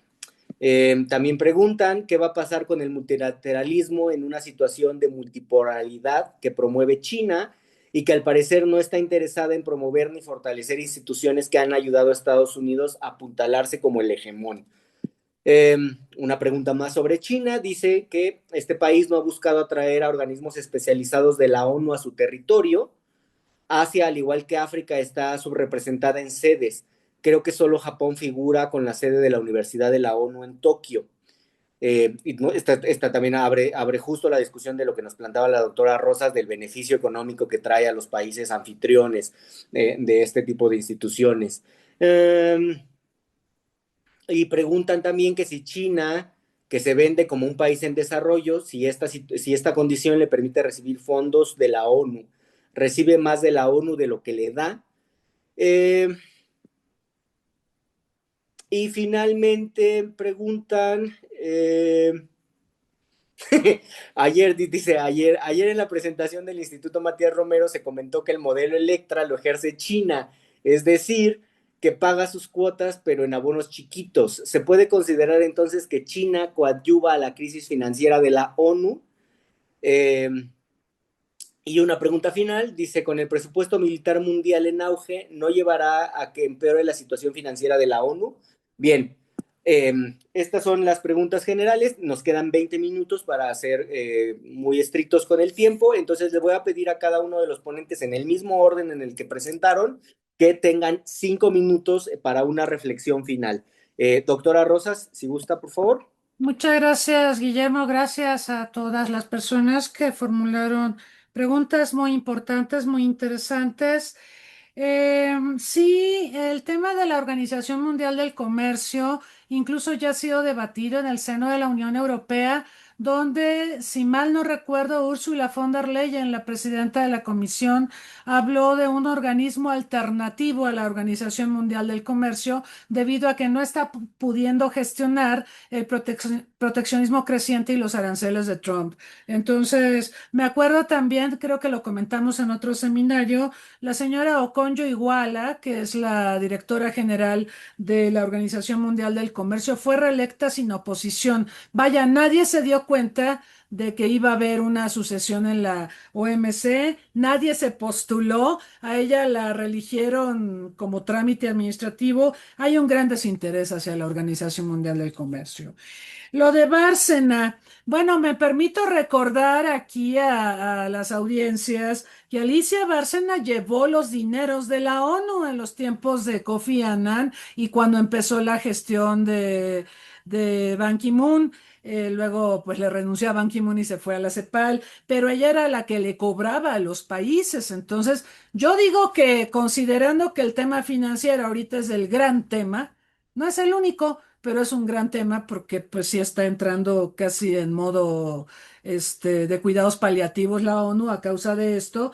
Alicia Bárcena tiene la experiencia de ser la cobrona de la ONU. Entonces vamos a ver si eso pudiera ayudar un poco. Bueno, primero para que ella se posicione y luego también para los temas de fondo, ¿no? Que ella coadyuve a sensibilizar a los países para que paguen, y también vislumbrar formas alternativas de financiamiento.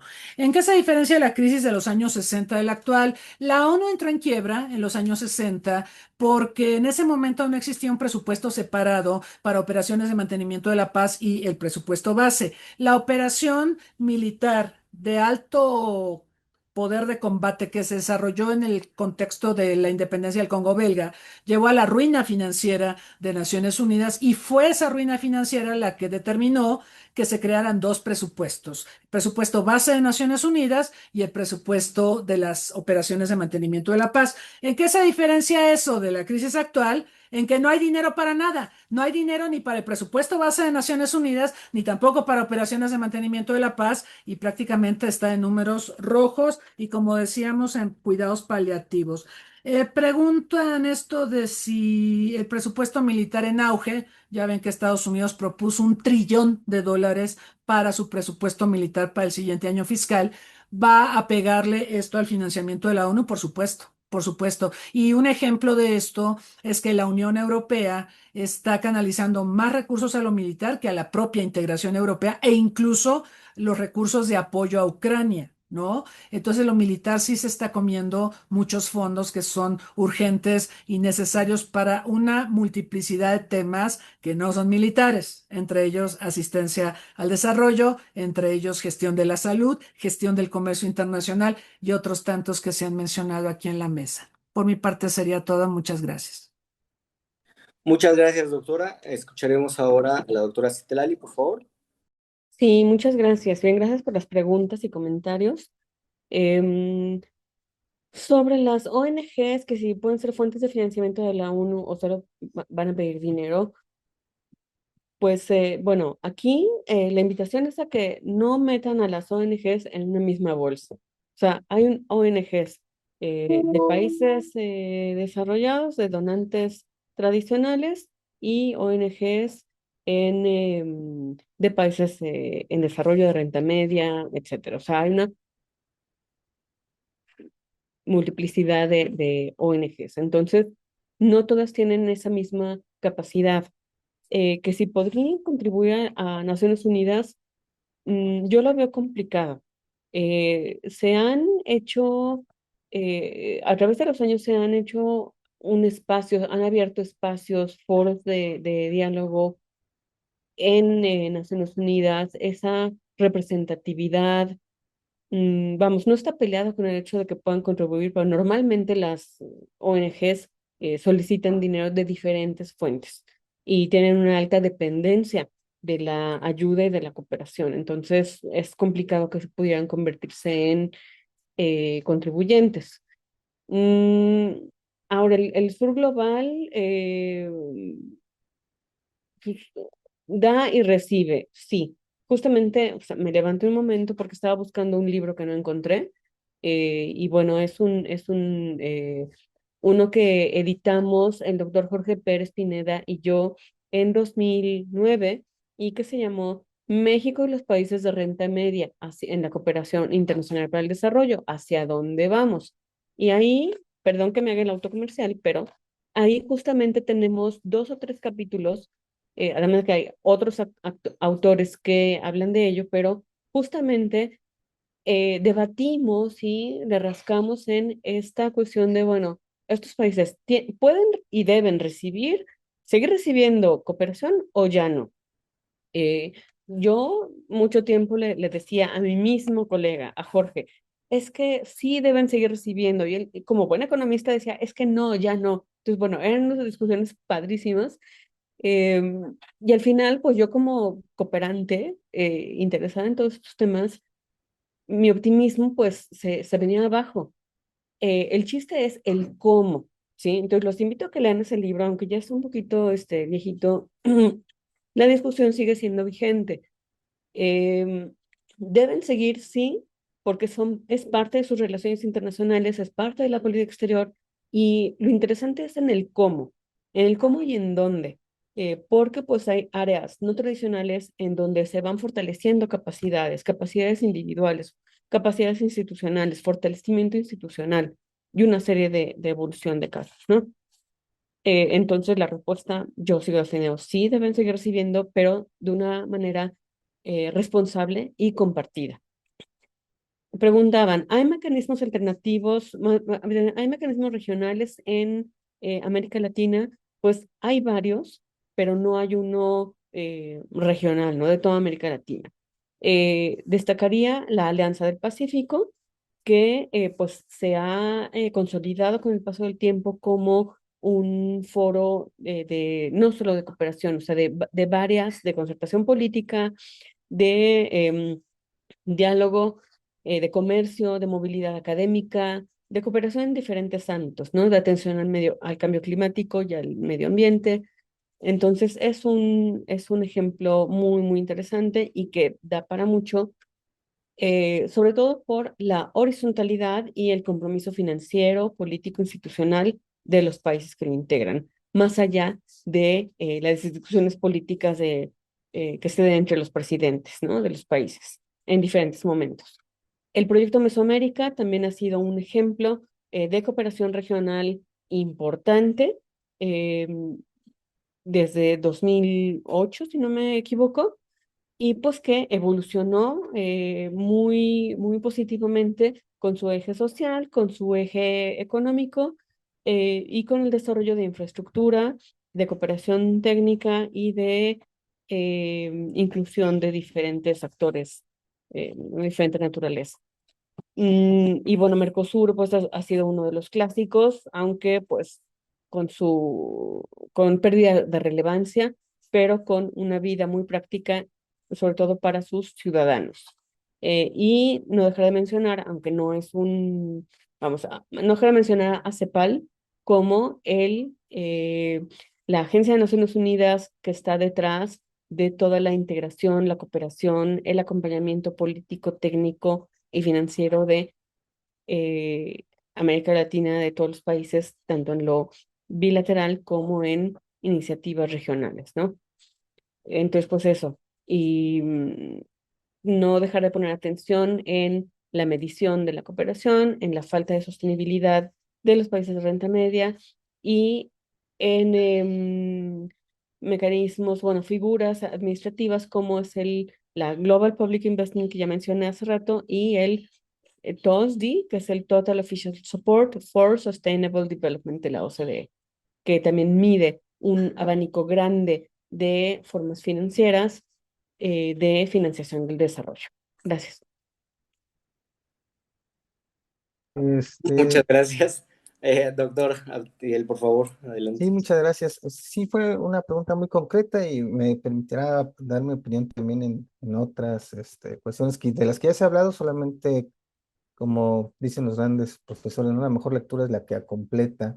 La filantropía estratégica, en este caso, sí, yo sugiero que se tenga que leer como un concepto completo, no la filantropía per se, que podría eh, ser, digamos, más amplia, ¿no? En este caso, sí hay que poner atención al apellido y si no tiene el apellido la filantropía, hay que intentar ubicarlo para comprender si es que persigue algún interés o si realmente es legítima, ¿no? Porque esta filantropía estratégica, pues lo que busca precisamente es lograr esa legitimidad y limpiar una imagen pública a través de lo que es el blue washing. Se presentan como agentes de cambio social cuando realmente, bueno, están buscando moldear la agenda acorde a intereses y obtener ventajas competitivas. Por otro lado, cuando se pregunta sobre los aspectos positivos de la filantropía per se, pues esto tiene que ver, por ejemplo, a qué causas está destinado y sobre todo si son las causas estructurales de la desigualdad. Se mencionó aquí hace un momento que, bueno, estábamos observando que los ODS son más, ahorita se están viendo más como síntomas que realmente como una cuestión, digamos, originaria de lo que son los problemas del desarrollo. si bien existen actos de beneficencia muy válidos, como construir refugios temporales, voy a poner nada más un ejemplo, podríamos ver cómo fundaciones orientadas en políticas de mitigación del cambio climático, pues podrían ser beneficiadas para construir estrategias de largo plazo y sobre todo estas fundaciones que están orientadas, por ejemplo, a comprender desde la frecuencia y la intensidad de los diferentes fenómenos asociados al cambio climático, tener acciones. Por ejemplo, también la descentralización del poder en manos de las fundaciones es una de las metas que se tiene. En México existen, hablando y concatenando con una de las preguntas que también hacían y que el doctor Citlali respondió de una manera excelente, eh, en la cuestión, por ejemplo, del desarrollo tecnológico, en México y en América Latina existen unas redes que se conocen como redes mesh, que son unas mallas tecnológicas que lo que están haciendo es utilizar precisamente el desperdicio tecnológico para poder generar internet local, ¿no? Eh, aquí, respecto a lo que dijo la doctora Citlali, pues no hay que confundir el papel que hacen las organizaciones no gubernamentales, porque tienen una incidencia de otro calibre dentro de este tipo de solución a los problemas. Me parece que ahí la filantropía podría hacer, digamos, mucho trabajo. Y en cuestiones de cooperación, solamente como agregar que existen otras formas, por ejemplo, la cuestión triangular, incide, por ejemplo, Japón junto con México, Guatemala, algunos elementos, por ejemplo, de seguridad alimentaria, otras cuestiones que se han estudiado también en otros foros con los que me ha tocado escuchar a la doctora Cristina Rosas, de cooperación bilateral, por ejemplo, entre México y Haití, en la cuestión de por ejemplo, seguridad ciudadana, y otros en donde las universidades, si ustedes se dan cuenta quién está editando el libro de 80 años, pues estamos hablando del Centro Los Palme, de una universidad en Australia y de la UNAM, ¿no? Es decir, hay otros programas también de cooperación para el desarrollo que involucran en la cuestión educativa, que podríamos verlo también ahondando a estos ya de cooperación multilateral que se han mencionado, ¿no? Y por ahí, bueno, pues solamente mencionar que en el caso, ahondando un poquito a lo que ya dijo la doctora Cristina Rosas sobre la parte de la doctora Bárcena, el caso de Gaby Ramos, ¿no? Me parece que México está también ahí apostando a no tener un desgaste innecesario de su diplomacia que podría utilizarlo más adelante, precisamente con digamos, con este siguiente cambio. Y pues se observó también, yo diría que de manera temprana en el caso mexicano, pues que prácticamente muchos de los 58 países del Consejo Ejecutivo de la UNESCO ya se estaban inclinando hacia el egipcio Khaled El Enani, y pues México no logró el apoyo del CARICOM completo, ¿no? Eso también hay que mencionarlo porque ahí hay una tarea pendiente para la diplomacia mexicana. Sería todo, muchas gracias. Muchas gracias, doctora Priscila, por favor. Gracias por las preguntas. Bueno, retomaré aquellas relacionadas al sur global y a si aquellos países en desarrollo reciben más de lo que dan. Me parece que el concepto de sur global es uno muy taquillero, no solamente para actores internacionales como estas economías llamadas emergentes, entiéndanse India, Indonesia y en particular China, sino también para actores como Rusia. Lo vimos en el Foro de Cooperación de Shanghái, como eh, esta dupla, Rusia y China, enarbolan el concepto del sur global para establecer una diferenciación entre Occidente y ellos, incluyéndose en este bloque del sur global. Entonces, eso me hace cuestionar pues una crítica que se hizo desde la academia, desde incluso los países que se incluyen ahora en esta denominación, de cómo se utilizaba esta otredad con un sentido incluso denostativo. Entonces vemos cómo la respuesta prácticamente va en este mismo sentido, de crear una polaridad en la narrativa de las relaciones internacionales. Por otro lado, vemos que también forma parte del discurso del sistema de Naciones Unidas a través de diferentes organismos y es importante retomar precisamente esa discusión de qué es el sur global, ¿no? En instituciones académicas en México, este planteamiento ha tenido su curso y me parece que es un buen momento para retomarlo, considerando sobre todo si es que debe apoyarse a estos países en desarrollo que a su vez se identifican como parte del sur global, en el sentido de que serían aquellos receptores más que donadores legítimos del sistema financiero de Naciones Unidas. Por eso era importante señalar aquellos datos que mostramos en una de las tablas respecto a las donaciones, considerando el Producto Interno Bruto per cápita de estos estados donadores, ¿no? Me parece que un estudio ya más político de econometría puede ayudar a sustentar argumentos que enfaticen precisamente el uso estratégico, pero también las capacidades materiales de los miembros del sistema de Naciones Unidas para poder tener una mayor dirección. Y creo que eso también es parte de lo que se tendría que reformar o lo que tendría que cambiar. Ya no, digamos, responde la realidad con la teoría, los mismos reglamentos que hay en el sistema de Naciones Unidas.